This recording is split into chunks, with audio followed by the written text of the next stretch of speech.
আজকে পড়াচ্ছি গোলক। গোলক হলো একটা ঘনবস্তু। যেমন ঘনবস্তু, গোলকও সেরকম ঘনবস্তু। কয়েকটা ঘনবস্তুর নাম বলতে বললে আমরা কি বলি? ইট বলতে পারি, আর কি বলতে পারি? ফুটবল বলতে পারি। ইটটা কি? ইটটা হচ্ছে ঘনক। ফুটবলটা কি? ফুটবল হচ্ছে গোলক। এই গোলকটা আমরা পাই কী করে? একটা অর্ধবৃত্তাকার চাকতি ধরলাম, এটা একটা অর্ধবৃত্তাকার চাকতি। একটা অক্ষের ওপর আমি সেটাকে লাগালাম, নিয়ে এইভাবে রাখলাম অক্ষটাকে, নিয়ে যদি আমি এটাকে পুরো 360 ডিগ্রি কোণে ঘোরাই, তবে যে ঘনবস্তুটাকে আমরা কল্পনা করতে পারি সেটা হচ্ছে গোলক। গোলকের ব্যাসার্ধ যদি r একক হয়, তাহলে সমগ্র তলের ক্ষেত্রফল 4πr², আয়তন 4/3πr³। গোলককে যদি আমরা মাঝখান দিয়ে পুরো দুটো সমান অংশে ভাগ করি, তাহলে প্রত্যেকটা অংশকে কি বলা হয়? অর্ধগোলক। অর্ধগোলকেরও কয়েকটা সূত্র আছে। অর্ধগোলকের ব্যাসার্ধ r একক হলে তার বক্রতলের ক্ষেত্রফল, অর্ধগোলকের ব্যাসার্ধ r একক হলে তার বক্রতলের ক্ষেত্রফল, বক্রতল মানে এই তলটার ক্ষেত্রফল কত হবে? সমগ্র তলের ক্ষেত্রফল গোলকের কত? 4πr²। তার হাফ হবে, মানে হবে 2πr²। ঠিক আছে। এবার অর্ধগোলকের সমগ্র তলের ক্ষেত্রফল, আমি যখন গোলকটাকে কাটছি মাঝখান দিয়ে, যখন পাওয়া যাচ্ছে একটা পোর্শন আলাদা করে, তার নিচটা কিন্তু এই রকম হচ্ছে। ঠিক আছে। তাহলে গোলকের যেমন শুধু সমগ্র তলের ক্ষেত্রফল ছিল, অর্ধগোলকের সমগ্র তলের ক্ষেত্রফল কী হবে? পার্শ্বতলের ক্ষেত্রফল প্লাস ভূমিতলের ক্ষেত্রফল। এইটা হচ্ছে ভূমিতল আর এইটা হচ্ছে পার্শ্বতল। তাহলে এটা কত হচ্ছে? পার্শ্বতলের ক্ষেত্রফল কত হচ্ছে? 2πr², আর ভূমিতলের ক্ষেত্রফল কত হচ্ছে? πr², নিয়ে কত হলো? 3πr²। তাহলে অর্ধগোলকের সমগ্র তলের ক্ষেত্রফল হলো 3πr²। এবার অর্ধগোলকের আয়তন, অর্ধগোলকের আয়তন কী হবে? গোলকের হাফ, 4/3 হাফ হয় 2/3πr³। এই হচ্ছে মেন কয়েকটা ফর্মুলা। গোলকের সমগ্র তলের ক্ষেত্রফল, গোলকের আয়তন, অর্ধগোলকের বক্রতলের ক্ষেত্রফল, অর্ধগোলকের সমগ্র তলের ক্ষেত্রফল আর অর্ধগোলকের আয়তন। এরপরে আমরা অঙ্কে চলে যাব। প্রথম অঙ্কটাই দেখি কি বলেছে। একটি গোলকের ব্যাসার্ধের দৈর্ঘ্য 10.5 সেন্টিমিটার হলে তার সমগ্র তলের ক্ষেত্রফল। ব্যাসার্ধ কত? 10.5। আমরা জানি সমগ্র তলের ক্ষেত্রফল কত? 4πr²। নিয়ে কী করব? 4 × 22/7, পাইয়ের মান 10.5 হোল স্কোয়ার বর্গ সেন্টিমিটার। তারপরে ইকুয়ালস টু দিয়ে পুরো ক্যালকুলেশন করে 1386 বর্গ সেন্টিমিটার। এর পরের অঙ্কটা, একটি চামড়ার বল তৈরি করতে প্রতি বর্গ সেন্টিমিটার 17.50 টাকা হিসেবে 431.20 টাকা লেগেছে। বলটির ব্যাসের দৈর্ঘ্য হিসেব করে লিখি। প্রথমে কি করতে হবে না, 17.50 টাকা লেগেছে 1 বর্গ সেন্টিমিটার চামড়ার বল তৈরি করতে। তাহলে 17.50 টাকা লাগবে কত বর্গ সেন্টিমিটার বল তৈরি করতে, সেটা দেখতে হবে। সেটা বার করলাম। 17.50 টাকা লেগেছে 1 বর্গ সেন্টিমিটারের জন্য, 431.20 টাকা লেগেছে কতর জন্য। নিয়ে কি করব? আমরা এইভাবে রেখে দেবো, ক্যালকুলেশানটা পুরো করব না। এইটা কি? এটা হচ্ছে বলটার সমগ্র তলের ক্ষেত্রফল। আমাদের কি বার করতে হবে? বলটির ব্যাস। তাহলে আমাদের এখানে বলের ব্যাসার্ধ ধরে নিতে হবে। 8 সেন্টিমিটার ধরলাম, তাহলে সমগ্র তলের ক্ষেত্রফল কত হয় যদি 8 সেন্টিমিটার ধরা হয়? 4πr²। তাহলে শর্তানুসারে 4πr² সমান, তখন এইটা ধরছি 4312 ডিভাইডেড বাই 175।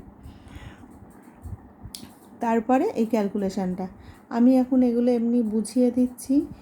অঙ্কের ছবিগুলো পরে পোস্ট করে দেবো, অঙ্কগুলো দেখে নেবে। বলের ব্যাস হলো 2.8 সেন্টিমিটার। এরপরে 3 অঙ্কটা, স্কুলে শটপাট খেলার জন্য যে বলটি ব্যবহার করা হয় তার ব্যাসের দৈর্ঘ্য 7 সেন্টিমিটার হলে বলটিতে কত ঘন সেন্টিমিটার লোহা আছে। কত ঘন সেন্টিমিটার মানে কি? বলের আয়তন বার করতে হবে। বলের ব্যাসার্ধ বলে দিয়েছে 7 সেন্টিমিটার।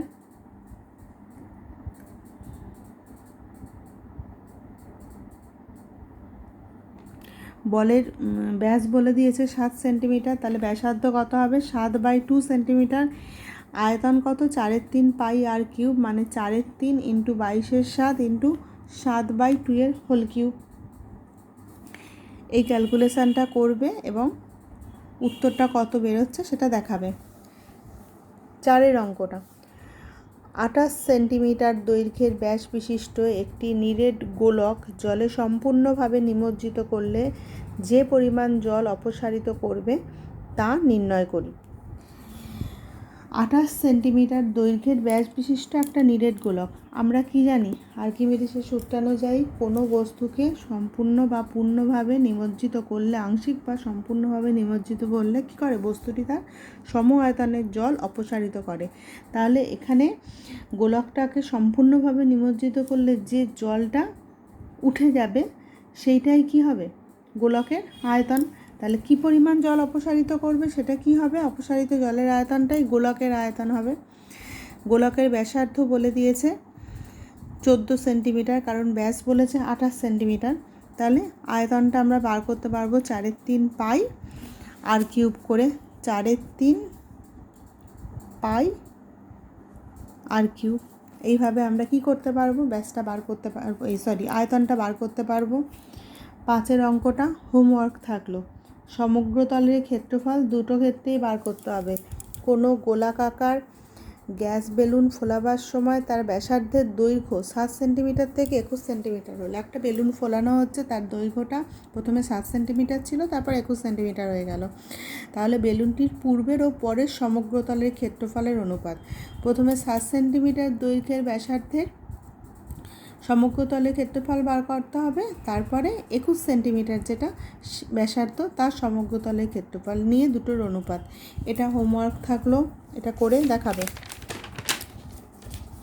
এরপরে 6 অঙ্কটা, অর্ধ গোলাকাকৃতি একটি বাটি তৈরি করতে 127 পূর্ণ 2/7 বর্গ সেন্টিমিটার পাত লেগেছে। বাটিটির মুখের ব্যাসের দৈর্ঘ্য হিসেব করে লিখি। অর্ধ গোলাকাকৃতি বাটি, ঠিক আছে, বাটিটা তৈরি করতে কতটা পাত লেগেছে? 127 পূর্ণ 2/7 সেন্টিমিটার বর্গ সেন্টিমিটার। মুখের ব্যাসার্ধ, তার মানে ব্যাস বলা নেই। আচ্ছা, বাটির মুখ কিন্তু ফাঁকা থাকে, তার মানে আমাকে এইখানে যে পাই আর স্কোয়ার এটা ধরতে হবে না। তাহলে শুধু আমরা কি করব? বাটির বক্ষতলের ক্ষেত্রফলটা বার করব। তাহলে বাটির বক্ষতলের ক্ষেত্রফল কত হচ্ছে? 2 পাই আর স্কোয়ার ইকুয়ালস টু যে পাতটা লেগেছে সেটা। তাহলে আর স্কোয়ার সমান 9/2, 2r সমান 9 সেন্টিমিটার। 7 অঙ্কটা নিজেরা করার চেষ্টা করবে। 7 অঙ্কটা হোমওয়ার্ক থাকলো। 8 অঙ্ক, একটি নিরেট সীসার গোলকের ব্যাসের দৈর্ঘ্য 14 সেন্টিমিটার।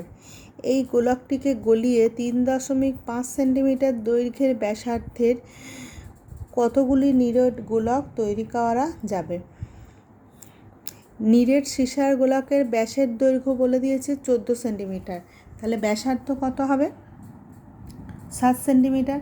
এই গোলকটিকে গলানো মানে কি? গোলকের আয়তনটা পুরো। তাহলে নিরেট সীসার গোলকের আয়তন আমরা প্রথমে বার করব।